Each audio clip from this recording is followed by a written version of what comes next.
क्या ऐसी कोई दवा है जो हमें 100 से 120 साल जीने की गारंटी दे दे? तो yes, this is possible to live 100 to 120 years. मैं दिन भर में जो खाती हूँ अगर मैं उसमें से 20 से 30% कम कर दूं खाना अपना, तो मेरे लंबे जीने के आसार हैं। आप 40% कैलोरी रेस्ट्रिक्शन कर लो और रात को 12 बजे डिनर करो तो आपका हेल्थ ठीक नहीं रह सकता। अगर हम 30% के करीब प्रोटीन नहीं खा रहे तो उम्र के साथ साथ हमारा मसल लॉस फास्ट हो रहा है। कि अगर आप नॉन वेज नहीं खा रहे तो आपकी प्रोटीन रिक्वायरमेंट पूरी नहीं होती, आप कितना भी वेजिटेरियन खा लो। Definitely non veg protein has better quality, लेकिन नॉन वेज प्रोटीन का नेगेटिव साइड भी है। नॉन वेज प्रोटीन खाने वाले को कैंसर का चांस ज्यादा। मीठा इज लाइक पॉइजन। जो ब्रेन का रिसेप्टर को स्टिमुलेट करता है वही same receptor get stimulated by heroin, cocaine, smoking, alcohol. Is it? Yes, smoking को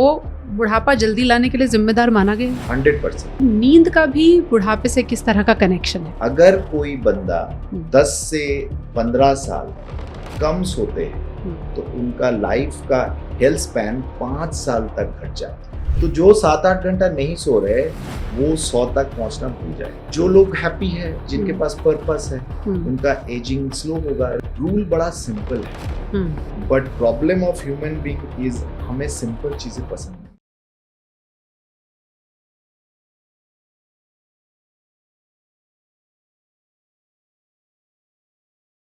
हर किसी की तमन्ना है जुग जुग जियो, वही आशीर्वाद घर वाले हमें देते हैं और हम भी यही सोचते हैं कि जुग जुग तो जिएं, लेकिन क्या सेहतमंद जी सकते हैं? तो आज हम कोशिश करेंगे आप तक ऐसे सीक्रेट्स को खोलने की जो ये बताएं कि 100 से 120 साल जीने की जो तमन्नाएं हैं वो किस हद तक सेहतमंद तरीके से पूरी हो सकती हैं। दुनिया भर में, चाहे वो रशिया के प्रेसिडेंट हो, व्लादिमीर पुतिन हो, जेफ बेजोस हो, ब्रायन जॉनसन हो, आप नाम लेते जाइए, एंटी एजिंग, हेल्दी लिविंग और लंबे समय तक जवान रहने पर हर कोई रिसर्च कर रहा है। अब ये $1 बिलियन इंडस्ट्री है। इस $1 बिलियन इंडस्ट्री को आसान तरीके से डिकोड करेंगे ताकि हम और आप ये समझ पाएं कि अगर हमें लंबा और सेहतमंद जीना है तो उसका राज क्या है। और इसके लिए हमारे साथ आज डॉक्टर प्रसून चटर्जी मौजूद हैं, जो कि लंबे समय से जीरियाट्रिक्स डिपार्टमेंट में काम कर रहे हैं। बुजुर्गों की देखभाल के साथ साथ ये भी समझ रहे हैं कि लॉन्जेविटी यानी कि लंबा और सेहतमंद जीवन असल में कैसे पाया जा सकता है। इस पर कई किताब भी डॉक्टर साहब लिख चुके हैं। डॉक्टर साहब, हमारी ऑडियंस आपसे काफ़ी परिचित है और आपका पिछला पॉडकास्ट बहुत लोगों ने पसंद किया था। उसके बाद जो सवाल छूट गए अब हम उनको लेकर आए हैं। क्या ऐसी कोई दवा है जो हमें 100 से 120 साल जीने की गारंटी दे दे कि हम वो खाएं और लंबा जी लें? ऐसा कोई दवाई नहीं है, लेकिन अगर आप जितना अभी तक की काफ़ी स्टडी, जैसे कि आपने कहा लास्ट डिकेड काफ़ी रिसर्च एजिंग पॉपुलेशन के ऊपर हुआ है, लंबा जीने के ऊपर हुआ है, हाउ टू लिव लॉन्ग इसके ऊपर हुआ है, बीट प्राइमेट और फंगी और एल्गी में हुआ है या ह्यूमन में भी हुआ है। तो एक चीज़ तो कंफर्म है, जो आप चाहते हो उनका सिंगल आंसर मैं बोलूँगा। अगर आप अपना कैलोरी को 20 to 30% रेस्ट्रिक्ट कर सकते हो तो yes, this is possible to live 100 to 120 years, provided you have a genetic blessings from your parents also. तो जिनके माँ बाप 90 साल, इवन आई विल से 80 साल तक जी रहे, विच controls 30 to 50% of your longevity, मतलब कितना लंबा आप जियोगे, उसके साथ बाकी जो 50 to 70% रह रहा है, that is epigenetic alteration. So epigenetic alteration का only and only proven mechanism I will say is restricting the calorie. इसके मतलब खान पान को कम करना, and that should be around 20% restriction. तो अगर मैं इसे लेमन भाषा में समझूं कि मैं दिन भर में जो खाती हूँ अगर मैं उसमें से 20 से 30%, 20 से 30% कम कर दूं खाना अपना, तो मेरे लंबे जीने के आसार हैं? काफी हद तक सिंप्लीफाइड भाषा में वही है, बट इसमें हमें ये भी देखना है कि आपका कैलोरी रिस्ट्रिक्शन का डेफिनेशन है कि हम कैलोरी को कम उतना ही करें जो मेरा न्यूट्रिशन, ओवरऑल न्यूट्रिशन को घटा ना दे। सो कैलोरी रेस्ट्रिक्शन के चक्कर में हम मैलनरिश्ड नहीं होना चाहिए। बट आज के जमाने में आई थिंक स्मार्टफोन नहीं है, ऐसे घर बहुत कम होगा। तो सिंपली आप क्या खाते हो उसको आप अगर फोटो खींच के रखते हो तो आपको पता चलेगा कितना कैलोरी आप कंज्यूम कर रहे हो। ऐसी अब एप्स आती हैं जो आपका काफी कैलोरी काउंट क्या करती हैं। ऐप बोलो, गूगल बोलो, चैट जीपीटी बोलो, क्लॉड बोलो, कोई भी एआई में आप बोलोगे कि मैं सुबह से ये खाता हूँ, मेरा कैलोरी कैलकुलेट कर दो। हम्म। तो कैलोरी कैलकुलेशन कैसे किया जाता है? अगर मेरा वेट 80 किलो है हम्म। और मेरा दिनचर्या है थोड़ा सेडेंटरी से मॉडरेट एक्सरसाइजर में हूँ, मतलब सेडेंटरी मतलब मोस्टली मैं बैठे रहता हूँ, बैठ के पेशेंट देखता हूँ, कंप्यूटर में काम करता हूँ, थोड़ा बहुत वॉक कर लेता हूँ वार्ड टू वार्ड जाने के लिए। बट सपोज मैं वॉकिंग वगैरह कुछ नहीं करता हूँ रेगुलरली, ऑफ कोर्स जिम में जाके रेजिस्टिव ट्रेनिंग नहीं करता हूँ, तो मेरा कैलोरी रिक्वायरमेंट होगा 20 into my weight.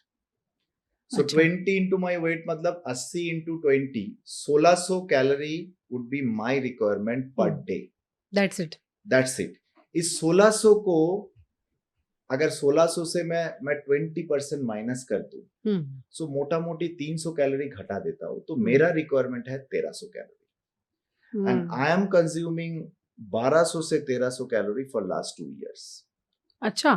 Yes. So जितने लोगों को मैं मतलब touch wood by God's grace I can say that कि जितने लोग 2 साल पहले मुझे देखे हैं या मेरा पॉडकास्ट में जो देखते हैं, आपके पॉडकास्ट फिर लालन टॉप का पॉडकास्ट में, वो जब मुझे मिलने आते तो दे से कि you are looking younger and that is reversal of biological ageing. तो एक लाइव जो आज एग्जांपल, रिवर्सल ऑफ एजिंग की आप बात कर रहे हो, लाइव एग्जांपल आपके सामने है। तो डॉक्टर प्रसून से हम ये समझेंगे कि ये बायोलॉजिकल क्लॉक को इन्होंने कैसे रोका है। एक सीक्रेट तो आपने अनलॉक किया कि 1200 से 1300 कैलोरी आप ले रहे हैं। अब हम लोगों को और आसान भाषा में बताते हैं। ऐसे बहुत सारे लोग हमें सुन रहे होंगे जो ये कहते हैं सुबह 2 रोटी, शाम में 2 रोटी, थोड़ी सी सब्जी, यही सब हम खाते हैं।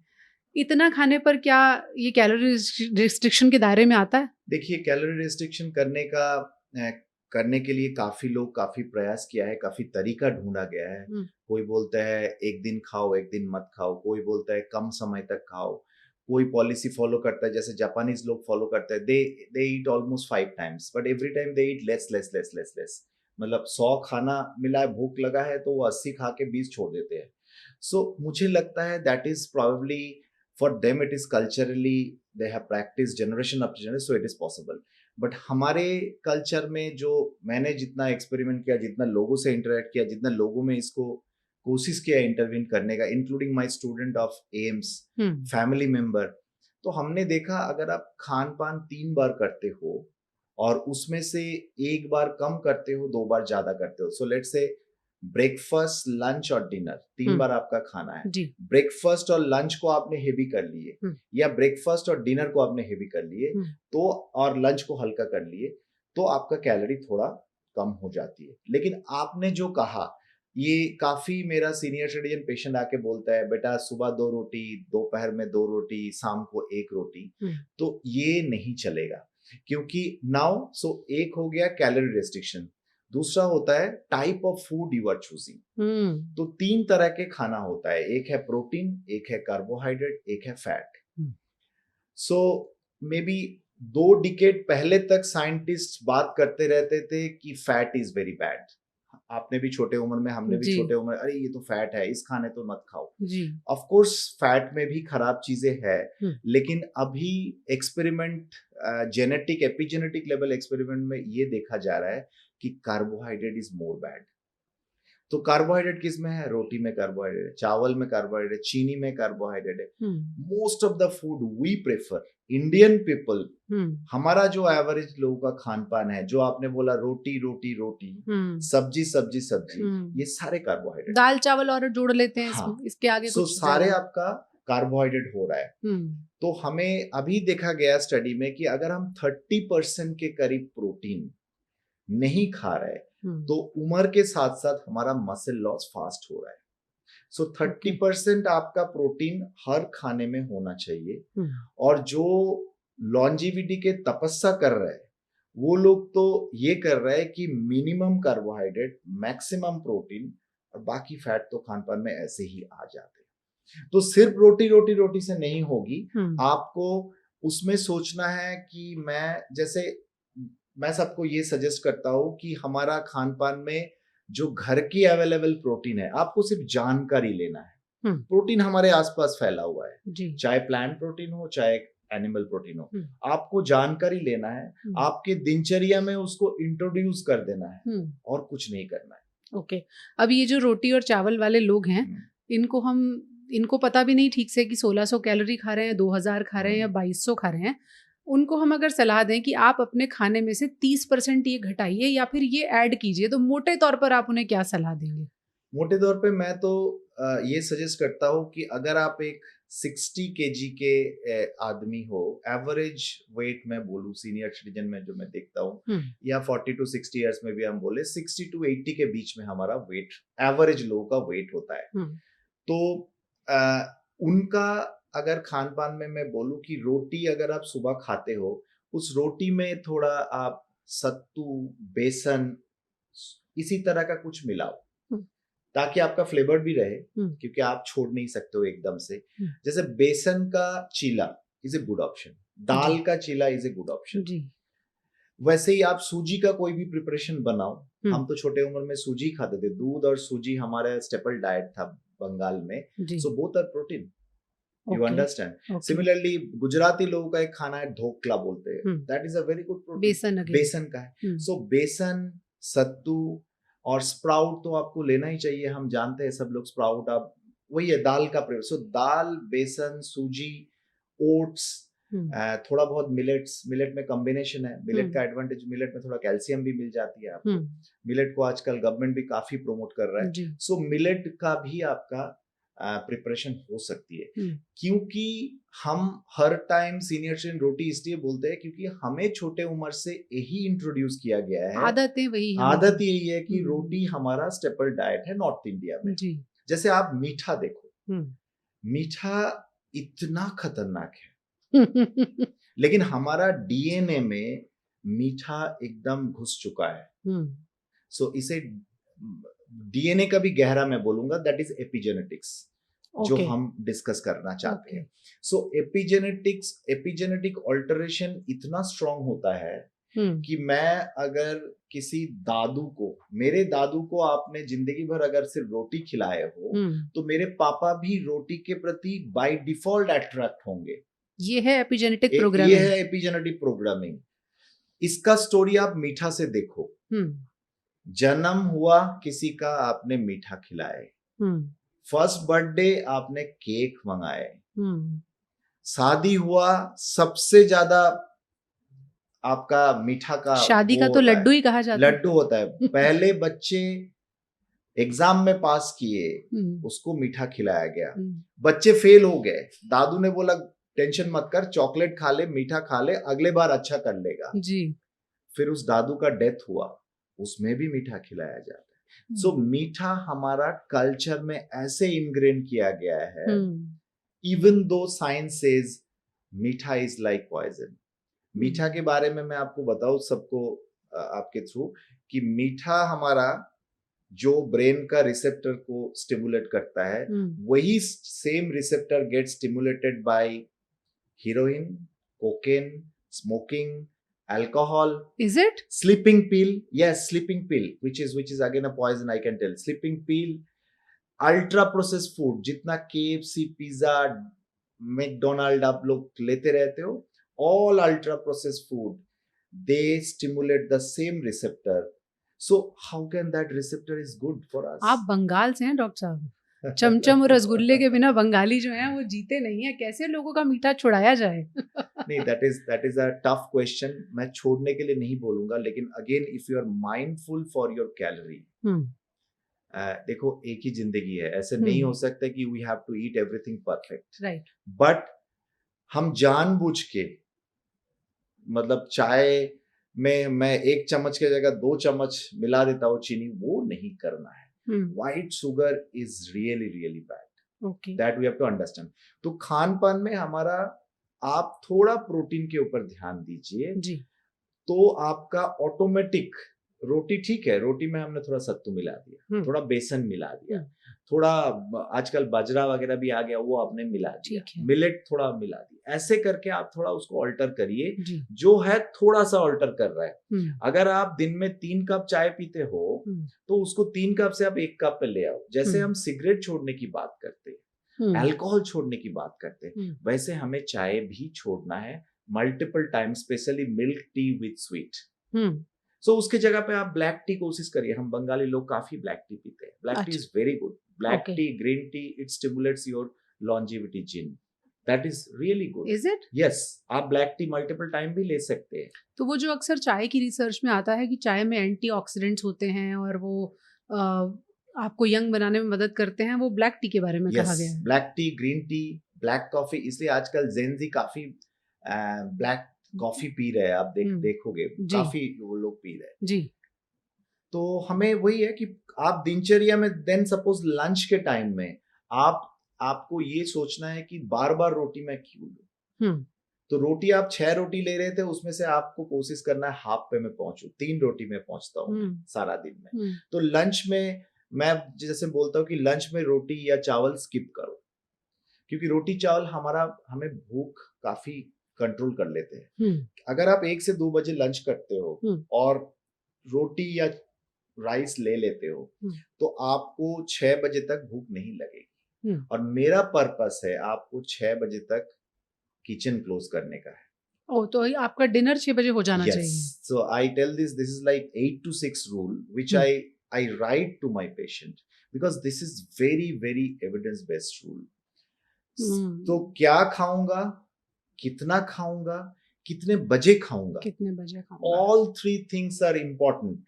आप 20 क्या आप 40% कैलोरी रेस्ट्रिक्शन कर लो और रात को 12 बजे डिनर करो तो आपका हेल्थ ठीक नहीं रह सकता। तो अब मैं डिटेल में आपसे थोड़ा ये समझना चाहूंगी डॉक्टर साहब कि एक कॉन्सेप्ट है एंटी एजिंग, एक कॉन्सेप्ट है हेल्दी एजिंग, क्या दोनों एक ही चीजें हैं? आई विल से सेम, क्योंकि एंटी एजिंग बोल के कुछ होता नहीं है। अच्छा, है ना? Although few scientist who says that ageing is a disease, ageing is a disease, so चलो इसको रोको। सो एंटी डायबिटिक ड्रग है, क्या एंटी एजिंग ड्रग है? अभी तक तो answer is no. Sorry, but अगर आप हेल्दी एजिंग कर रहे हो सही तरीके से तो आप अपना कैलेंडर एजिंग को नहीं बट आपका बायोलॉजिकल एजिंग को थोड़ा पीछे कर सकते हो। आप ये कह रहे हैं कि आप 50 साल के होके 40 के दिख सकते हो। Exactly. So biological ageing is your more of functional cellular microcellular level का एजिंग। तो सपोज किसी का उम्र है 60 इयर्स है, लेकिन हो सकता है उनका लीवर का एज अभी भी 50 में है। अगर वो अल्कोहलिक है तो फॉर ऑब्वियस रीजन उनका लीवर का एज 60 की जगह पे 70 या 80 होगा। अगर कोई स्मोकर है या दिल्ली के पॉल्यूशन में रहते हैं जी, तो उनका उम्र, लंग्स का उम्र 60 के उम्र में भी जो उनका कैलेंडर एज है 70-80 जैसा होगा। तो दिल्ली वाले तो फिर उम्मीद ही छोड़ देंगे कि हम कुछ भी करें, हम 60 में 70 ही लगने वाले हैं। ऑफ कोर्स एक कंपोनेंट में तो yes, because pollution has major role in your lungs, in your heart, in your kidney, in your brain. Even dementia का one of the risk factor of dementia is pollution. But वो policy maker की major role है, उसका तो चर्चा अलग हो सकती है। उसमें हम एज ए इंडिविजुअल बड़ा कुछ नहीं कर सकते। वी शुड प्रिवेंट, जहां जहां हम पॉल्यूशन रोक सकते हैं उसमें हमें रोकना चाहिए। जैसे आपने भारतीयों की एपिजेनेटिक्स को डिस्कस किया और आपने कहा कि मीठा कहीं अंदर हमारे डीएनए से भी ज्यादा डीप इम्बाइब्ड है, कि हम मीठा खाने की तरफ बहुत ज्यादा प्रोन है और इस वजह से बीमारियां भी हैं। और ऐसी कौन सी आदतें हैं इंडियंस की जो वहीं कहीं डीप रूटेड हैं, जिन्हें बदलना चाहिए? ये एक बहुत अच्छा क्वेश्चन है। देखो, सो लॉन्जेविटी का अगर मैं बोलूं कि 3 पिलर है, मतलब मैं ऐसे डिफाइन करता हूँ। एक मेरा खान पान जिसका हमने चर्चा किया जी, दूसरा हमारा एक्सरसाइज पैटर्न और तीसरा हमारा मेंटल हेल्थ। मैं कितना खुश हूँ या मैं कितना खुश रहना चाहता हूँ, ये दोनों ही मेरे ऊपर डिपेंड कर रहा है। लोगों को ऐसा लगता नहीं है, नहीं लगता है। सो ये दोनों जगह पे कहीं ना कहीं हम लोग अगेन डिफॉल्टेड है बाय एपिजेनेटिक्स। हम लोग एक्सरसाइज नहीं करते, मतलब आप ये कह रहे हैं हमारे खून में ही नहीं है एक्सरसाइज? खून में ही नहीं है एक्सरसाइज। उसका भी मैं साइंस बताता हूँ आपको। एक छोटे बच्चे जब पैदा होता है, 1 साल हो रहा है, 2 साल हो रहा है, you must have noticed he wants to crawl, she wants to take stairs, stair से ऊपर जा, सो रेस्टलेस है बच्चे, मतलब मोबिलिटी बढ़ाना चाहते हैं। क्योंकि so we we by birth definitely हमने बाय बर्थ हमें मोबिलिटी था जी, क्योंकि पहले जनरेशन में आपको चल के ही जाना पड़ता था, राइट? उसका एक आप बोल सकते हो म्यूटेशन हुआ है with advent of science, with advent of vehicle, advent of comfort, luxury. अच्छा, ब्रेन बाय डिफॉल्ट लेजी है। आप एक चीज देखना, आपको मौका दिया जाए छुट्टी के दिन की काफी लंबा सो जाओ तो आपका ब्रेन बोलेगा बहुत अच्छी बात है। क्यों? क्योंकि हम छोटे उम्र से, मतलब हमारा मेडियावेल पीरियड से ब्रेन को सर्वाइवल के लिए लड़ना पड़ा था। तो एक दिन खाना मिला, 4 दिन खाना ना भी मिल सकता है। आज शेर ने अटैक कर दिया, कल हाथी ने अटैक कर लिया, तो ब्रेन को मौका मिलते ही ब्रेन रेस्ट लेता है, बाकी टाइम तो भागते रहता है जी। सो ब्रेन वाइज हमारा साइकोलॉजी है कि भाई काम करने के लिए चलना पड़ेगा, कुछ शिकार को मारने के लिए चलना पड़ेगा। So this is a conditioned psychology, right. तो बच्चा जब खेलते रहता है, घूम के, he has no condition, he or she has no condition, he is just roaming here and there. This is positive psychology. जी। बच्चा स्कूल ज्वाइन किया, उनको बोला गया ये 1 घंटा प्ले टाइम है, इसके बगैर चुपचाप चेयर में बैठे रहो। तो then we started connecting exercise with some negative psychology कि अभी मैं भागूंगा तो टीचर मारेगा, टीचर डांटेगा। देन टाइम बाउंड साइकोलॉजी, मतलब मुझे खेलने का टाइम में ही खेलना है, जब अगर मन ना भी करे तो भी मुझे उस टाइम में करना है जी। या तो मुझे कंपटीशन में जीतने के लिए करना है। सो देखो ये सब नेगेटिव साइकोलॉजी है। तब नेचुरली बिना वजह एक्सरसाइज करनी है ऐसा हमें सिखाया नहीं गया है। नाउ जो मेरे एज ग्रुप के 40 to 60 के बीच में, उनमें से कौन एक्सरसाइज करता है आपको पता है? जो ओबीज है, जिनका खान पान ज्यादा है, वो बोलता है हम कैलोरी बर्न कर रहे हैं, जिनको डायबिटीज हो गई है, जिनको डायबिटीज है, जिनको हाइपरटेंशन है, हार्ट प्रॉब्लम है, again this is a negative psychology. अच्छा, मैं उतना एक्सरसाइज क्यों नहीं करता हूँ? मैं मन ही मन में सोचता हूँ अरे मुझे तो डायबिटीज हाइपरटेंशन कुछ नहीं है, बाय गॉड्स ग्रेस मैं ओबीज भी नहीं हूँ, मैं तो खान पान में रेस्ट्रिक्ट कर रहा हूँ। यू आर राइट, हम ऐसे ही सोचते हैं। So there is a transition of positive to negative psychology. जी। एक्सरसाइज को फन की तरह से अगर देखा जाए, जैसे कि मैं बास्केट खेलता था क्लास 9 तक, 10th में आते ही मेरे मम्मी ने टीचर रख दिया स्कूल खेलने के टाइम में, बोर्ड एग्जाम्स थे, रख दिया कि भाई 4 से 6 टीचर आएगा तुम्हारे पास। तो उसमें हमारा भी वो नेगेटिव साइकोलॉजी हो गया ना। उसके बाद तो हमने कभी खेला ही नहीं, खेलने का मौका ही नहीं मिला। सो एक्सरसाइज को हमें साइकोलॉजिकली पहले पॉजिटिव एनर्जी में लाना है। उसका सबसे अच्छा तरीका ये है, अगर आप लोगों को ये बताएं एक्सरसाइज करने से भी एंटी एजिंग होती है कैसे, और कितनी से हो जाएगी। सो ऐसा है कि इसके ऊपर भी काफी चर्चा हो चुका है, काफी स्टडी भी है। सो पहला स्टेप है anti ageing, healthy ageing, longevity की, इस खाना कम खाना, कैलोरी रेस्ट्रिक्शन। दूसरा है एक्सरसाइज, क्योंकि अगेन एक्सरसाइज को अगर मैं स्ट्रेस के तौर पे भी देखूं, exercise is a stress, but that stress is a good stress. तो गुड स्ट्रेस जो है वो हमारा ब्रेन को एक्टिवेट करता है, हमारा हर सेल को वो एक्टिवेट कर रहा है, हमारा हर सेल का एनर्जी वो बढ़ा रहा है। और मोस्ट इंपॉर्टेंटली जो एनर्जी वो बर्न कर रहा है, जो एक्स्ट्रा एनर्जी जम गया था, एक्स्ट्रा फैट जम गया था, एक्स्ट्रा कार्बोहाइड्रेट जम गया था, उसको वो रिलीज करा रहा है।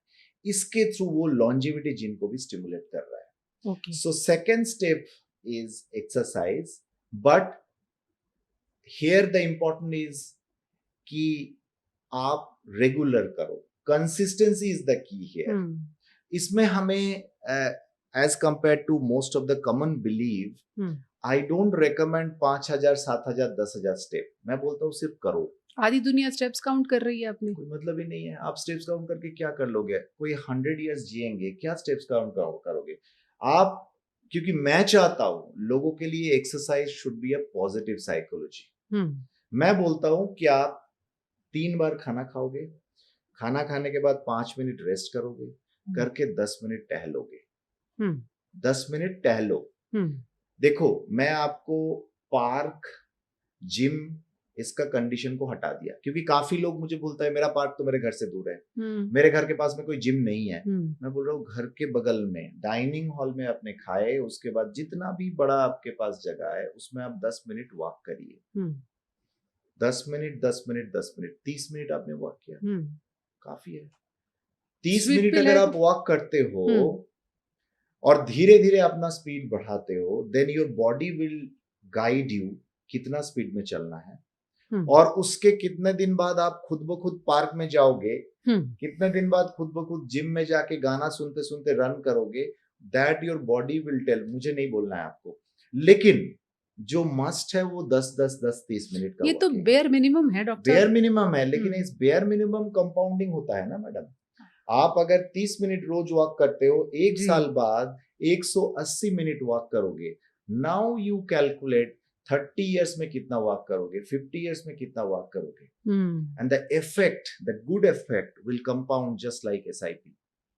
ओके, आपने एक्सरसाइज को लोगों के लिए डिफाइन किया। ऑब्वियसली उसके बाद लोगों के पास अपने तरीके हैं, वो जुम्बा करना चाहते हैं, योगा करना चाहते हैं, स्ट्रेंथ ट्रेनिंग करना चाहते हैं। 50,000 एक्सरसाइज के तरीके आज की तारीख में हैं। इससे पहले कि हम मेंटल हेल्थ पे आएँ, आपने जैसे प्रोटीन की बात की कि 30% प्रोटीन बढ़ाना है, तो बहुत लोग ये एक्सक्यूज़ देते हैं और लिटरेचर ऐसा कहता है कि अगर आप नॉन वेज नहीं खा रहे तो आपकी प्रोटीन रिक्वायरमेंट पूरी नहीं होती, आप कितना भी वेजिटेरियन खा लो। ये बात कितनी सही है? नहीं, this is absolutely wrong. Definitely non veg protein is better, has better quality. Okay. क्योंकि नॉन वेज प्रोटीन, चाहे वो अंडा हो, चाहे वो चिकन हो, चाहे फिश हो, उसमें ल्यूसिन नाम के एक एसेंशियल अमीनो एसिड होता है। हमारा मसल में, so how you define quality of protein? Quality of protein हम डिफाइन करते हैं कि हमारा मसल कितना प्रोटीन को एब्जॉर्ब कर रहा है।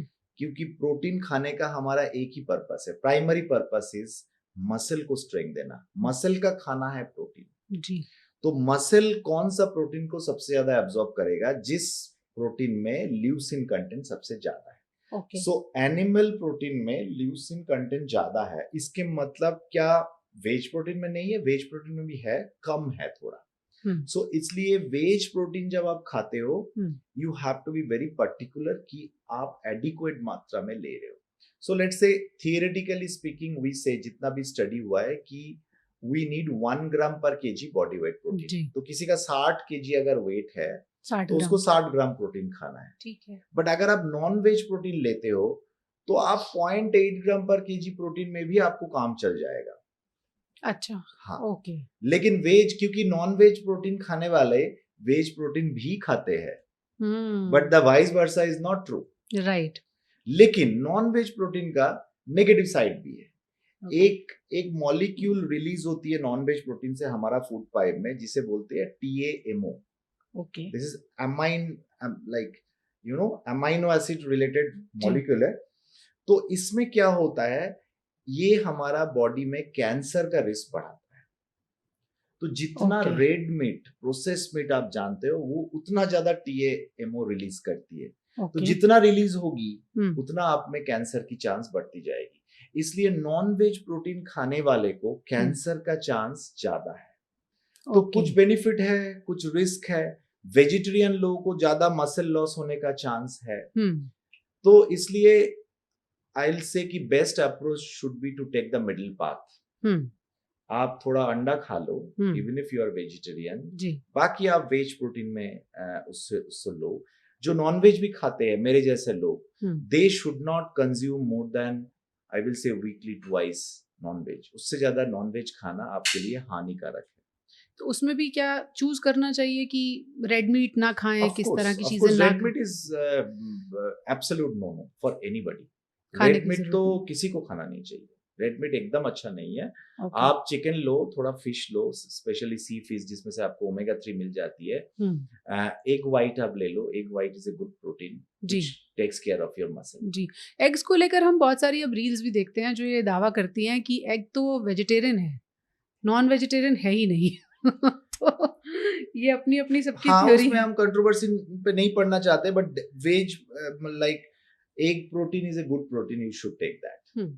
अब डॉक्टर साहब जो इतनी सारी रिसर्च हो रही है दुनिया भर में लॉन्जेविटी को लेके, बहुत सारी मार्केट है, उसमें सबसे ज़्यादा इजीली अवेलेबल जो है वो है सप्लीमेंट्स। मार्केट भरी हुई है कि हम देख रहे थे एक बहुत बड़ा अपैरल स्टोर है बहुत फेमस बड़ी कंपनी के नाम से, वहाँ पर भी एंटी एजिंग इम्यूनिटी पिल्स, ये जो दवाएं हैं क्या इनसे वाकई इम्यूनिटी मिलती है, एंटी एजिंग हो सकती है, हम अपनी उम्र को थाम सकते हैं? देखिए, आपका पहला प्रश्न ये था कि is there any anti ageing pill? The answer is no. Okay. Answer is absolutely no. जो बोल रहा है वो साइंस की बात नहीं कर रहा है। अब बात यह है कि किसी को वो हम मोटू पतलू का एक सीरियल आता है बच्चे का, वहां पे मोटू जो है उसको समोसा खा के एनर्जी मिलता है। तो do you recommend samosa for everyone? Answer is no. So अगर आपको साइकोलॉजिकल कुछ बेनिफिट मिल रहा है तो अलग स्टोरी है। इसमें मैं आपको 3-4 मॉलिक्यूल की बात करूंगा जी। एक है NMN. NMN is a precursor of NAD. NAD हमारा सेल का एनर्जी बढ़ाते हैं, एटीपी को बढ़ाते हैं, राइट? ओके। सो एनएमएन को लेके काफी हल्ला हुआ मार्केट में। NMN, NAD. NMN NMN comes in powder form, NAD comes in injectable form. जी। सो एनएमएन पाउडर के ऊपर स्टडी हुआ कि 100 से 5000 मिलीग्राम तक दे के देखा जाए क्या हुआ। एक आधा स्टडी में थोड़ा इंप्रूवमेंट दिखाया गया था कि चलने का गति, ओवरऑल एनर्जी बढ़ गई। इसमें 40 to 60 में थोड़ा बढ़ा था 6 महीने स्टडी के बाद। ठीक है। बट साइंस में हम वो होता है, एक इन्वेस्टिगेटर ने एक जगह पे एक्स अमाउंट नंबर पे एक स्टडी किया, फिर दूसरा होता है कि दुनिया भर में जितने लोग ने स्टडी किया उसका एक रिव्यू किया जाए, इसे बोलते हैं मेटा एनालिसिस। जी। तो मेटा एनालिसिस 2025 में आया जिसमें देखा गया कोई बेनिफिट नहीं है। मेटा एनालिसिस मतलब Meta analysis create a bigger evidence. बिल्कुल। ज्यादा लोगों में, ज्यादा जगह में, ज्यादा क्रीड में करके देखा गया। ये जितना भी सप्लीमेंट क्रिएट किया गया है इसका प्राइमरी स्टडी होता है माइस मॉडल में। तो माइस एक छोटा सा एनिमल है और काफी कम साल जीते हैं।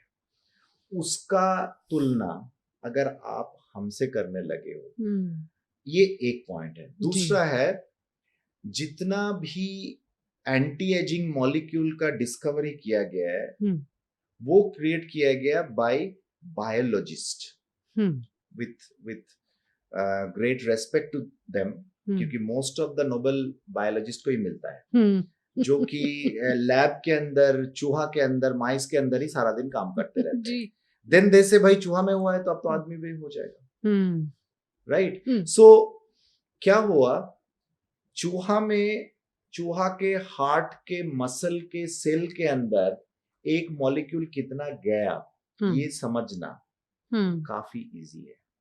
मैं उस चूहा को मार के उसका हार्ट को निकालूंगा, उसका सेल देखूंगा और उसके अंदर देखूंगा कि मैं जो एनएडी इन्फ्यूजन दिया था वो सेल के अंदर कितना है। काफी इजी है। Can you check that for human trials में? ऐसा आंसर इज नो जी। And so the difference between, एक है मैंने खाया फिर वो कितना मेरा ब्लड में आया, कितना उस ब्लड से मेरे सेल के अंदर गया, अल्टीमेटली मेरे सेल के अंदर जो जाएगा वही काम करेगा ना। हमने तो कहा कितना एनएडी का काम है सेल के अंदर जाके आपका एनर्जी को बूस्ट करना, मतलब लेमैन के टर्म में मैं बोलूं तो बाद में पता चला कि जो ब्लड में दिख रहा है वो सेल के अंदर नहीं है। Okay. So, जितना ग्लूकोज आप खाते हो वो सारे सेल के अंदर नहीं जाता है। वो जितना सेल को चाहिए वो सेल ले लेता है, उसके बाद इंसुलिन उसको डाइवर्ट करता है कि भाई लिवर में जाके जम जाओ तुम। ऐसा कोई मैकेनिज्म है नहीं एनएडी में। तो similarly one molecule got very very prominence, that is called resveratrol.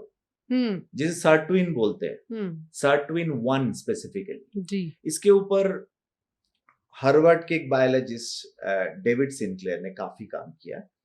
उन्होंने इसको काफी पॉपुलराइज भी किया कि सर्टविन ही सब कुछ है। मतलब सर्टविन खाओ और जवान हो जाओ। Yes, definitely sirtuin has a major role to play, but again resveratrol जो दिया जाता है, रेस्वेराट्रोल का वो जो ग्रेप्स है, रेड वाइन है, उसमें रेस्वेराट्रोल मिलती है। तो कुछ कुछ साइंटिस्ट ने बोलने लगा चलो भाई तब तो रेड वाइन काफी अच्छा चीज है, हम और पीते हैं। रेस्वेराट्रोल अंगूर में है, ग्रेप्स ज्यादा पीते रहो। तो अगेन देखा वही गया, रेस्वेराट्रोल के कैप्सूल निकलने लगा, बड़े कंपनी ने निकलने लगे कैप्सूल। फिर उसके ऊपर एक्सपेरिमेंट करके देखा गया कि वो तो सेल के अंदर जाता ही नहीं है। सो रेस्वेराट्रोल रेदर रिसेंट स्टडी 2026 का पब्लिकेशन आया है कि रेस्वेराट्रोल ज्यादा लेने से उनको जल्दी मेमोरी लॉस हो रहा है, क्योंकि वो मेटाबॉलिक ऑल्टरेशन कर रहा है। मैं इसको लेमन टर्म में बताता हूँ। जैसे मैं लोगों को ग्रेप्स खाना मना करता हूँ क्योंकि grapes contain lot of sweet. अच्छा। सो ब्रेन को आप शुगर कंटेंट है ज्यादा। सो ब्रेन को एनर्जी 2 चीजों से मिलती है, एक शुगर और दूसरा कीटोन बॉडी। तो शुगर आपने शुगर, अगर मैं शुगर को किसी तरह बंद करता हूँ, जो शुगर कम खा के, या मैं फास्टिंग करता हूँ, मैंने आपका मोटा मोटी 48 आवर्स के बाद आपके बॉडी का फैट मतलब गलने लगता है फैट। ये जो सोनम वांगचुक आजकल कर रहा है ना फास्टिंग, 4-5 दिन तक तो फास्टिंग बड़ा अच्छा चीज है, and he has lost lot of weight also.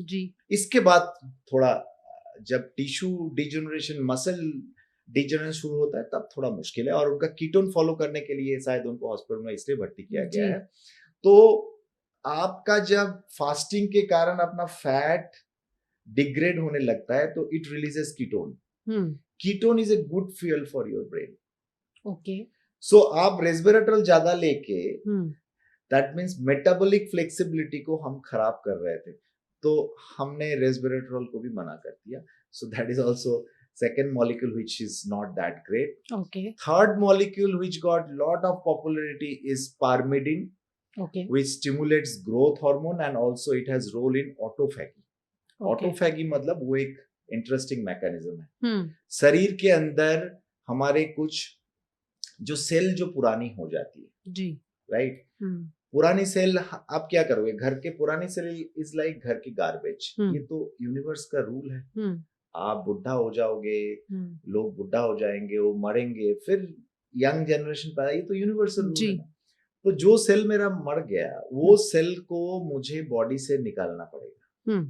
इसके लिए आपको समय देना पड़ेगा। तो या तो आप जब भी हम 18 से 24 घंटे फास्टिंग शुरू करते हैं तो हमारा जो डेड सेल उसको अंदर ही मैकेनिज्म से, थोड़ा मैकेनिज्म के थ्रू हमारा और एक सेल उसको खा जाते, खा के वो बाहर निकाल देते।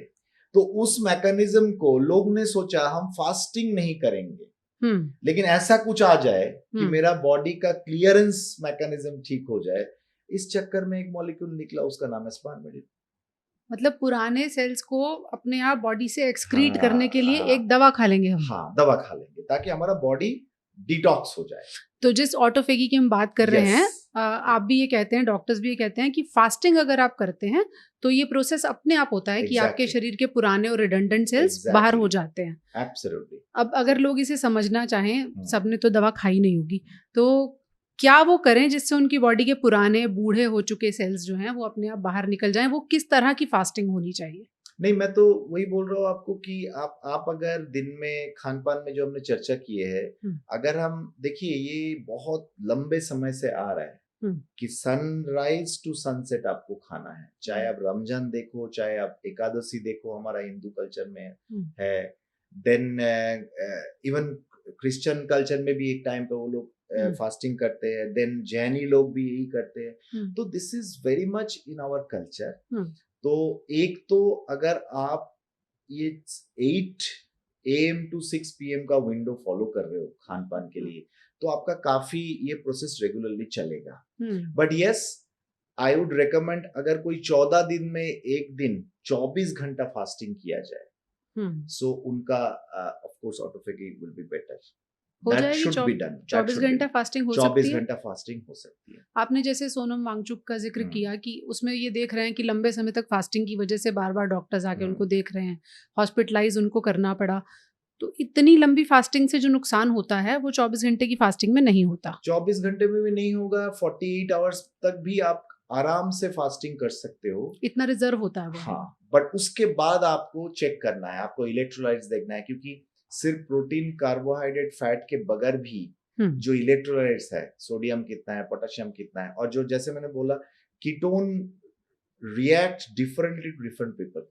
तो ये थोड़ा लोगों को समझाइए कि हाँ, जैसे कीटोन्स का क्या कहानी होती है। कीटोजेनिक डाइट आपने सुने हो, जो जी ओबेसिटी घटाने के लिए करते हैं। जी। So ketone is a very good fuel to our body, provided we maintain it properly. तो वही बात है कि अगर आप फास्टिंग के सीक्वेंस समझो, पहले हम खाना 12 घंटे के लिए, लेट से हमने पेट को खाली रखा, खाना नहीं खाया, which is very common for all of us. रात को आप काउंट करते हो, कोई रात को 8 बजे भी खाता है तो सुबह 8 बजे तक नहीं खाता, कोई 10 बजे खाता है तो 10 बजे तक नहीं खाता। उस टाइम में हमारा काफी टाइम तक हमारा बॉडी को रेस्ट मिला है, ग्लूकोज का स्पाइक नहीं मिली है, इसके कारण इंसुलिन भी थोड़ा ठंडा हुआ है। Every time we have a spike in glucose, there is a spike in insulin to neutralize that. जी। लेकिन हम जब 12 से 14 घंटा पेट को खाली रखे तो हमारा जो ग्लूकोज जमा हुआ है लीवर में, जिसे ग्लाइकोजन बोलते हैं, वो एनर्जी तो चाहिए कंटिन्यूअस ना, ब्रेन को सबसे ज्यादा ग्लूकोज का एनर्जी चाहिए, तो वो क्या करेगा, हमारा ब्रेन को सप्लाई करेगा ग्लूकोज, लिवर से वो ग्लाइकोजन थोड़ा ग्लाइकोजन निकलेगा। उसके बाद हम उसी को जब 14 घंटा से लेट से 18-19 घंटा तक ले जाते हैं, तब भी आपका धीरे धीरे वो ग्लाइकोजन जो स्टोर थोड़ा घट जाता है। And then after 18 to 24 hours का जो पीरियड है, 24 आवर्स के आसपास, जो मैं बोल रहा हूँ 24 आवर्स फास्टिंग हमें करना चाहिए, उस टाइम में हमारा जो पुरानी सेल है, ऑटोफेग, मतलब जो पुरानी सेल हो गए, उसको धीरे धीरे खाना शुरू करते हैं। सो आपको मिनिमम 24 आवर्स करना है, और उसी टाइम में हमारा शरीर का कुछ फैट भी गल के कीटोन बनना शुरू होता है। तो कीटोन का, but everything I am discussing this for a non diabetic patient. Diabetic patient के लिए कीटोन का थोड़ा मेटाबॉलिज्म डिफरेंट हो जाता है, but if you are non diabetic, otherwise healthy हैं, तो अदरवाइज हेल्दी, इतना तक तो आपको आराम से कर लेना चाहिए। उसके बाद हम कीटोन लेवल को फॉलो करने लगते हैं, तो कीटोन कुछ ब्रेन में गया, कीटोन कुछ किडनी से निकला, जो अभी ये सोनम वांगचुक को आप देखोगे, बोल रहे थे कि यूरिन में कीटोन आने लगे। सो कीटोन का मात्रा जितना बढ़ने लगेगा, उतना वो आप ब्रेन को देने के बाद जो सरप्लस होगा वो किडनी से निकलने लगेगा। इसे क्या मोटे तौर पे ऐसे समझे कि फिर अगर आप बहुत लंबा भूखे रह लिए तो बॉडी आपके ही सेल्स को खाने लगती है? यस, बॉडी अपने सेल को खाने लगेगा, बट अगेन हमारे बॉडी में इतना कचरा जमा हुआ है ना, उसको क्लीन होते होते भी आपको 6-7 दिन तो लग ही जाएगा। मतलब 3-4-5 दिन तो बॉडी आपके सेल को नहीं खा रही है। But as a doctor I don't recommend more than 48 hours, क्योंकि उसके बाद आपको इलेक्ट्रोलाइट्स, बीपी किसी का ड्रॉप हो जाए, एवरीबॉडी रिएक्ट डिफरेंटली। क्योंकि वही बात है ना कि आप 40 साल, 50 साल, 60 साल तक जो नहीं किए हो, आप फॉलो करके देखना, जो फास्टिंग करते हैं वो बार बार करते हैं, उनका एक हैबिट बन जाता है कि बार बार उनका बॉडी, इसे बोलते हैं मेटाबॉलिक फ्लेक्सिबिलिटी। मैं अगर 3 महीने में हर 15 दिन में अगर हम लोग 24 घंटे का फास्टिंग करें, 3 महीने बाद वो मेरा मेटाबॉलिक फ्लेक्सिबिलिटी में आ जाएगा, तब मैं ग्लूकोज से भी जी सकता हूँ, कीटोन से भी जी सकता हूँ। तब मेरे लिए 24 को 72 घंटा करना या उतना मुश्किल नहीं होगा। बट वही वो 3 महीने तक वो कंसिस्टेंसी मेंटेन करना। हाँ। मैं पर्सनली बता रही हूँ, आपके पिछले पॉडकास्ट के बाद मैंने बड़ी कोशिश की कि महीने में एक फास्ट रख लें 12 घंटे का। वो रात को सोने का अगर हम छोड़ दें तो पॉसिबल नहीं हो पाया। तो शुरुआत करना भी तो अपने आप में एक मुश्किल काम है डॉक्टर साहब। अब जो लोग इस पॉडकास्ट को सुन रहे हैं, मान लीजिए वो 60-70 की उम्र में हैं, तो वो बहुत सारे लोग ऐसा सोचते हैं कि हम अदरवाइज एजिंग की तरफ जा रहे हैं, अब हम अपनी बॉडी के साथ बहुत एक्सपेरिमेंट नहीं कर सकते, हम फास्टिंग नहीं कर सकते, हम बहुत ज़्यादा लाइफस्टाइल इधर उधर नहीं कर सकते। ऐसे लोगों को आप क्या कहना चाहेंगे? देखिए, 60 साल तो आजकल कोई बड़ी बात नहीं है। 60 साल इज, आई विल से, आज का जो 60 है वो तो 10 साल पहले का 50 है फॉर श्योर। तो एक मतलब मेडिकल साइंस में हमारा जिस स्पीड से लाइफ एक्सपेक्टेंसी बढ़ रहा है, उस स्पीड से तो हमारा बायोलॉजिकल एजिंग नहीं बढ़ रहा है। ओके। सो 60 साल के लोग जो अभी काफी जागरूक भी है, अगर आपको कोई बीमारी नहीं है, you first consider yourself that you are in 50s। ठीक है, 60 is the new 50। 60 is the new 50. And you start working on the same thing, whatever I told, you can start following that. Rather, I will say उम्र के साथ साथ तो आपका खान पान की रिक्वायरमेंट और भी कम हो जाती है, आपका मेटाबॉलिज्म और स्लो हो जाती है। सो आपको तो खान पान ऐसे भी कम करना चाहिए। रही बात एक्सरसाइज, एक्सरसाइज में तो मैं वही बोलूंगा, you start slow, increase gradually. So पहले आप, घर के बगल में पार्क भी है तो पहले आप टहलिए, सिंपल वॉक करिए, don't count steps, don't see the time, जितना देर तक आपको अच्छा लग रहा है, जितना देर तक काफी सांस नहीं फूल रहा है, आप वॉक करिए, घर जाके रेस्ट करिए। अगर किसी को 1 किलोमीटर चल के आज सांस फूल रहा है, वो जब 1 महीने 1 किलोमीटर चलेगा, तब 1 महीने बाद वो सीधा 2 किलोमीटर चलेगा, खुद ब खुद उसका बॉडी एडजस्ट होते जाएगा जी। ठीक है, सो पहले तो वॉकिंग, फिर ब्रिस्क वॉकिंग, फिर जॉगिंग, इतना तक अगर आप कर लेते हो 60 से 65 के साल तक, तो 65 साल के जाके आप अपना बायोलॉजिकल एजिंग ऑलमोस्ट 5 साल रिवर्स कर चुके हो। 65 में जाके आपको तब 60 की नहीं लगेगा, आपको 55 की लगेगा अपने आप। और then you go for gyming also, थोड़ा थोड़ा। और जिमिंग को भी हम बहुत कॉम्प्लेक्स ना करें, देखो आपको वही करना है जो आप हर जगह पे कर सकते हो। 50 के बाद वाले लोग तो सोचते हैं जिम हमारे लिए बना ही नहीं। नहीं दे, तो आज क्या बात कर रहे हो। आजकल मैं तो उस दिन कहीं वीडियो में देख रहा था, एक 75 इयर्स के पर्सन जा रहा है आजकल जिम में, 80+ लोग भी जा रहे हैं, but for them I will definitely से गो स्लो।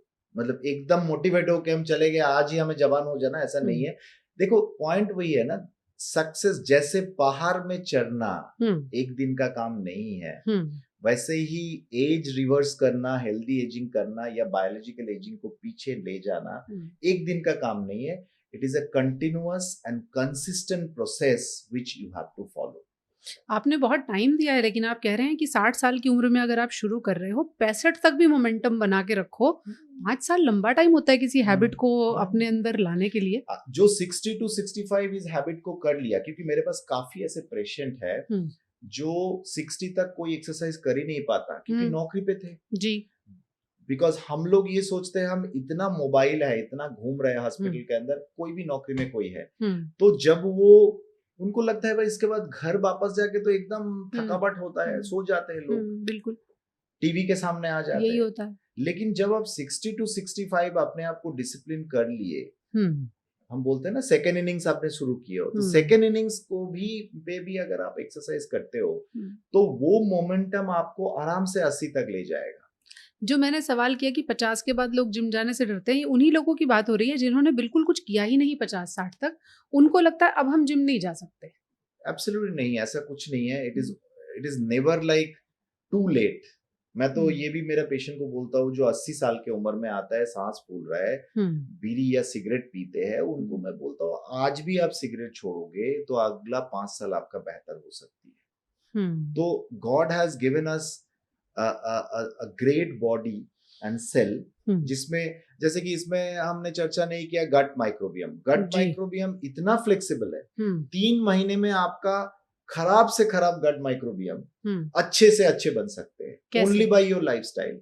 वही है, आपको खान पान करना है 8 से 6 के बीच में, आपको सोना है 7 से 8 घंटा काफी आराम से, स्ट्रेस को कंट्रोल करना है, मेडिसिन सबसे कम से कम खाना है जितना जरूरत नहीं है, बिल्कुल एक्सरसाइज करना है जितना आपके बस में हो जाए। बिल्कुल। आपने स्मोकिंग का जिक्र किया, उसको मैं थोड़ा सा लोगों के लिए चाहूंगी इलैबोरेट करें। स्मोकिंग को बुढ़ापा जल्दी लाने के लिए जिम्मेदार माना गया? 100%। Smoking, diabetes, uncontrolled diabetes, obesity, sedentary lifestyle, मतलब जो चलते फिरते नहीं है, क्रॉनिक अल्कोहलिक, एक बूंद अल्कोहल भी खराब है। जो पहले बोला जाता वाइन अच्छा है, 30 ml अच्छा है, ये अच्छा है, कुछ भी अच्छा नहीं, एक बूंद अल्कोहल भी खराब है। फिर आपका डिप्रेशन, जो लोग मानसिक तनाव में, जो मेंटल हेल्थ की बात हम लोग कर रहे हैं, तो जो लोग हैप्पी है, जिनके पास पर्पस है, उनका एजिंग स्लो होगा। रिसेंटली एक पब्लिकेशन भी आया है, कल टाइम्स ऑफ इंडिया में मैंने लिखा, बोला उसके ऊपर कि जो कम्युनिटी में जाके इंटरेक्ट करते हैं, जो कैथलिंग में जा रहा है, जो थिएटर देखने जा रहा है, वो हैप्पी रह रहे हैं। So happiness is definitely a की फॉर ऑल ऑफ अस. हम्म सो ये भी सब जो उल्टे साइड में है, जो दुखी रह रहे हैं, जो डिप्रेस्ड है, जो सोशली आइसोलेटेड, वो उनका एजिंग फास्ट होगा ही होगा. तो अब जो लोग 60 साल के बाद रिटायर हो रहे हैं, सेकंड इनिंग्स जिसको आप कह रहे हैं, बच्चे सेटल हो हाँ. गए हैं, वो अपनी लाइफ में पर्पस कहाँ से लाएं ताकि उनकी मेंटल हेल्थ और फिजिकल हेल्थ दोनों ठीक रहे? देखिए पूजा जी, मुझे तो लगता है आजकल के 60 के लोग काफी इंटेलिजेंट हैं and they are doing something or other. कोई कंसल्टेंसी कर रहा है, कोई शेयर मार्केट कर रहा है, कोई अपना दुकान खोल रहा है.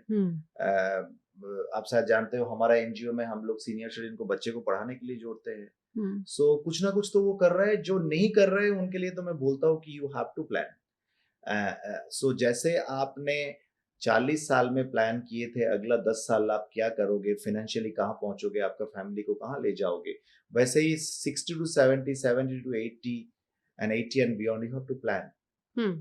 So purpose is very important and every individual has their own purpose. They have to find their own purpose. कैसे वो ठीक रखेंगे. मुझे याद है पिछली बार हमने जब ब्लू जोन्स की बात की तो उसमें पर्पस होना एक बहुत बहुत बड़ा जरूरी. फैक्टर निकल के आया था Absolutely, absolutely. कि ऐसे देश जहाँ लोग पर्पसफुली जीते हैं वो जीते हैं. लंबा जीते हैं. Absolutely. और आप देखो कि जापान में senior citizen, I don't know you know this story और नॉट, ये जब हिरोशिमा नागासाकी का जब बम गिरा, न्यूक्लियर बम, तो उसका कचरा साफ करने का जो काम मिला था वो कौन करेंगे, क्योंकि वो तो इतना न्यूक्लियर एक्सपोजर था. तब के जमाने में उतना प्रॉपर ड्रेस नहीं था. तो तब उस टाइम के जितना सीनियर सिटीजन दे वॉलंटियर, क्योंकि यूजुअली न्यूक्लियर रिएक्टर का जो इफेक्ट है वो 10 साल बाद आती है. तो बोला 10 साल तो हमारा जिंदगी है कि नहीं हमें पता नहीं, तो वी विल वॉलंटियर. सो वो जाके वॉलंटियर किया. This is purpose in your life. आप सोचो ये चीज जब तक आपके, तो एक ग्रेटिट्यूड काफी काम करता है, सेल्फलेस सर्विस काफी हेल्प करता है इस उम्र में जाके, क्योंकि 60 प्लस 70 प्लस 80 प्लस में भी एक्सेप्ट पॉलिटिशियन, मुझे नहीं लगता है किसी के पास इतना एम्बिशन है कि अभी भी मैं पैसा या नाम के पीछे भाग रहा हूँ. पॉलिटिशियंस बुरा मान जाएंगे. जो फैक्ट है, एस्पिरेशन रहना भी कोई गुनाह नहीं है. सही बात है. बट है उनके, बिल्कुल सही बात बाकी जगह पे आप नहीं कर सकते. इसीलिए शायद पॉलिटिशियंस लंबा जी भी जाते हैं, बहुत लंबे टाइम तक कैंपेनिंग्स करना, मेंटल मैथ्स करना कि कैसे नंबर्स आएंगे. तो ये भी सीखने की बात है, वैसे पॉलिटिशियन से भी सीखा जा सकता है कि आप अपने पीछे एक पर्पस लेके चलिए कि मुझे जीतना है और फिर पावर हासिल करनी है. चलते चलते डॉक्टर साहब स्लीप की बात कर लेते हैं कि नींद का भी बुढ़ापे से किस तरह का कनेक्शन है. काफी कनेक्शन है. अभी स्टडी में देखा जा रहा है कि ऑलमोस्ट 60% जो 30 to 50 इयर्स के लोग हैं उनका रेगुलर नींद 7 से 8 घंटा नहीं हो रहा है. सो ये एक बड़ी बीमारी आप बोल सकते हैं. It is also a pandemic. उस हिसाब से आप बोल 60% मतलब पैंडेमिक ही कहा जाएगा. तो अगर आप 7 से 8 घंटा रोज नहीं सो रहे हो या सुबह फ्रेश होके नहीं उठ रहे हो, सो उसे हम बोलते हैं स्लीप डेट, उधारी. तो आप क्या करते हो, आप रात को नहीं सो रहे हो, दोपहर में कहीं पे बैठे हो, आप स्लीपी फील कर रहे हो, आपको एनर्जी कम मिल रहा है, आपको कंसंट्रेशन कम हो रही है, जितना कंसंट्रेशन आपका काम में हो रहा है. उससे भी खराब चीज है अगर कोई बंदा 10 से 15 साल कम सोते हैं तो उनका लाइफ का हेल्दी लाइफ स्पैन जो बोलते हैं, हेल्थ स्पैन 5 साल तक घट जाती है. तो जो 7-8 घंटा नहीं सो रहे वो 100 तक पहुंचना भूल जाए. हो ही नहीं सकता. अब स्लीप को लेके बड़ी थ्योरीज हैं कि योगी तो 4 घंटे सो के भी काम कर सकते हैं, और लंबा सोने से भी नुकसान होता है क्या? लंबा मतलब 10-12 घंटा सोने की बात कर रहे हो तो वो तो अलग बात है. वो तो हमारे लिए प्रैक्टिकली पॉसिबल भी नहीं है. हम तो अफोर्ड नहीं कर सकते, पर जो कर सकते हैं उनके लिए वो भी सही नहीं है. So there is everything, you need to take a middle path. But 7 to 8 hours sleep, इसके ऊपर काफी स्टडी हो चुका है कि लंबा सोने से, स्पेशली लंबा सोने से भी मैं बोलूंगा एक चीज आपको ध्यान में रखना है कि deep sleep has to be very very important. So कम से कम आप जब 3 घंटा सोते हो उसके बाद 90 मिनट का स्लीप आपका डीप स्लीप होगा. डीप स्लीप मतलब जिस समय में अगर आप सपना देखते भी हो तो याद नहीं रहता है. अगर याद रह गया तो आपका ब्रेन एक्टिवेटेड है. मतलब वो 3 घंटे आपको मालूम ही नहीं आप कहाँ थे. Exactly. थे नहीं थे. हाँ, वो बोलते हैं ना कि मर गया ऐसे सो रहा है, वही सोना है आपको. तो वो जब आप नहीं सो सकते हो तो आपका ब्रेन का जो न्यूरोजेनेसिस बोलते हैं, नया नया नर्व रिजनरेट करना, मेमोरी को रिटेन करना, अभी तो काफी बड़ा प्रॉब्लम होने जा रहा है इस डिमेंशिया। मैं बोलता हूँ कि नेक्स्ट 10 years में dementia will be like diabetes, क्योंकि 80 plus is fastest growing population, और 80 प्लस में डिमेंशिया का प्रिवेलेंस है 3 में से 1 सीनियर सिटीजन को डिमेंशिया होगी, अगर आप अभी से रोके ना, नहीं रोके थ्रू देयर लाइफस्टाइल। तो 80 प्लस तो बढ़ेंगे ही, हम तो लोगों को मरने नहीं देंगे, चाहे स्टेंट लगाए, चाहे थ्रोम्बोलिसिस करे, बिल्कुल उम्र चाहे बढ़ कैंसर का ट्रीटमेंट करना है। तो लंबा भी जिए और याददाश्त दुरुस्त रखें, डिमेंशिया ना हो, ये कैसे होगा? ये संभव वही है, आपको अभी से शुरू करना है। खान पान की बात हमने की है, कीटोन बॉडी अगर मेरा ब्रेन में जा रहा है तो मैं हेल्दी फ्यूल भेज रहा हूँ, मैं अगर खुश हूं तो मैं ब्रेन को ठीक रख रहा हूँ, मैं 7-8 घंटा सो रहा हूँ तो रोज ब्रेन को रिचार्ज कर रहा हूँ, नशे को शांत रख रहा हूँ, मैं अगर अपना स्ट्रेस को प्रॉपर हैंडल कर रहा हूँ तो न्यूरल रिजनरेशन में हेल्प कर रहा हूँ, मैं अगर डेली वॉक कर रहा हूँ तो मेरा ब्रेन में सर्कुलेशन बेहतर कर रहा हूँ, मेरे पास अगर कोई पर्पस है लाइफ में तो मैं खुद ब खुद अपने को एडजस्ट कर रहा हूँ। आपने एक विक्टर जे फ्रैंकल का किताब है इन सर्च ऑफ पर्पस, उसमें देखा गया, वो खुद ऑथर थे, he himself was a Holocaust survivor, वो हिटलर ने सब गैस चैम्बर में डालते थे लोगों को, तो उनका जीने का एक ही पर्पस था कि वो जो किताब लिख रहे उस किताब को छाप के वो मरना चाहते थे, तो वो जी गए। गैस चैम्बर में घुसते भी आदमी मस्जिद जी जाते हैं, that is the strength of purpose. Right, बहुत बड़ी बात आपने बहुत आसान तरीके से लोगों को समझाई है। आज ही एक पर्पस ढूंढिए, चाहे एक पौधा उगाइए और उसमें कितने फूल उगेंगे उसको अपना पर्पस बनाइए, वो भी पर्पस है। आखिरी में डॉक्टर साहब, जब हम रिसर्च कर रहे थे लॉन्जेविटी पर, कुछ एक शब्द निकल के आए, जैसे टेलोमियर लेंथ आपकी कितनी है उससे पता चलेगा आप कितना जीते हैं।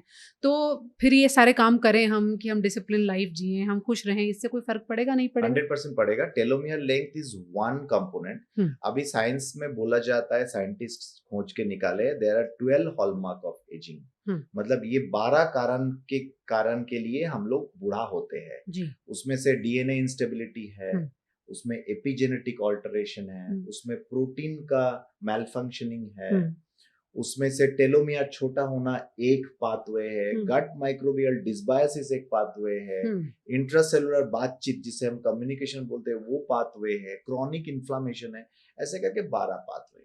तो टेलोमियर शॉर्टनिंग जो पहले बोला जाता था, भाई टेलोमियर इज एवरीथिंग, काफी ब्लड लैब भी आजकल वही करते हैं, but telomere is not only one thing, telomere is the cap basically DNA के ऊपर, वो कैप धीरे धीरे छोटा हो जाती है। तो ऑफ कोर्स टेलोमियर लेंथ के साथ रिश्ता है हैप्पीनेस, हेल्दी लाइफस्टाइल जो हमने कहा। देखिए रूल बड़ा सिंपल है, but problem of human being is हमें सिंपल चीजें पसंद नहीं, हम चीजें को कॉम्प्लेक्स करके देखना चाहते हैं। तो जितना सिंपल है, वो जो हिमालय में बैठे हुए एक सन्यासी जो दिन में शायद एक बार ही खाते होंगे, ठंड में बैठे हैं, कोई ड्रेस भी नहीं है और सारा दिन मेडिटेशन में है, वो कैसे 70, 80, 90, 100 साल तक जी रहे हैं, बहुत सिंपल तरीके से जी रहे हैं। तो जितना सिंपल चीज को जितना हम सिंपल रखेंगे उतना ही फायदा है। तो मार्केट में जो फैड्स चल रहे हैं कि शतावरी लो लंबा जियो, या बहुत सारे ऐसे शिलाजीत लो लंबा जियो, बहुत सारी ऐसी चीज़ें हम सुनते रहते हैं। कुछ लोग बिना ज़रूरत के सप्लीमेंट्स ले लेते हैं कि मैग्नीशियम ले लो, ब्रेन हेल्थ अच्छी हो जाएगी। इन सब की ज़रूरत कितनी है? मैं तो अभी देखो क्योंकि मैं एम्स में था लंबा समय तक, जितना स्टडी में हुआ है, कोई रिसर्च नहीं बोलता है कि ये दवाई खा लो, मतलब रिसर्च में प्रूव नहीं हुआ ऑन ह्यूमन बीइंग। अभी एक ट्रायल चल रहा है मेटफॉर्मिन के ऊपर, उसका कुछ अच्छा चीज देखा गया, rapamycin is a good option, but again उसका साइड इफेक्ट भी है। तो जब तक कोई लंबा ट्रायल से हमारा वो पता नहीं चल रहा है, whereas there is a trial on stem cell on frailty is बुढ़ापा का एक एडवांस स्टेज है, जिसमें ट्रायल में काफी इंप्रूवमेंट दिख रहा है। तो स्टेम सेल एग्जॉशन भी एक रास्ता है कि स्टेम सेल खत्म होने जा रहा है, तो स्टेम सेल दो, उससे हुआ है। सो इंडिया में उसके ऊपर हम लोग भी स्टडी करना चाहते हैं, हम लोग शुरू करना चाह रहे हैं उसके ऊपर इंडिया में स्टेम सेल के ऊपर स्टडी। सो स्टेम सेल इन्फ्यूज करके अगर साइंटिफिकली हम प्रूव कर सकते हैं एज पर एविडेंस, उसका वैल्यू है। लेकिन आप फ्रेलिटी ये दवाई खा लो, वो दवाई खा लो, लंबा जियोगे, ऐसा कोई एविडेंस नहीं है। और अननेसेसरी सप्लीमेंट लेने से नहीं कोई लेना फायदा चाहिए। नहीं। आपको एक चीज समझना है, कोई भी मॉलिक्यूल हो, चाहे वो विटामिन भी क्यों ना हो, जी। that is going through a process inside our body hmm and that is foreign to our body. हम्म, तो बिल्कुल। वो लिवर होके किडनी होके जाएगा ही जाएगा। Anything you are putting extra is a burden to your body. तो स्टेम सेल्स हैं, जीन थेरेपी है, टेलोमियर लेंथ है, इन सब की चिंता न करते हुए जो कर सकते हैं लोग वो कर लेना एग्जैक्टली, चाहिए। जो हम कर सकते हैं वही करें, and these are very simple thing. बिल्कुल। और बहुत ही सिंपली किसी ने कहा है, किस किस को याद कीजिए, किस किस को रोइए, आराम बड़ी चीज है, मुंह ढक के सोइए। कुछ हद तक ये बात ठीक है, लेकिन दूसरी तरफ ये भी कहा जाता है sitting is the new smoking. इन दोनों को जोड़िए, जिंदगी में पर्पस रखिए और कोशिश कीजिए कि डॉक्टर प्रसून तक आप ऐसे बुढ़ापे में पहुंचे जब आप सेहतमंद हो। Thank you so much. Thank you.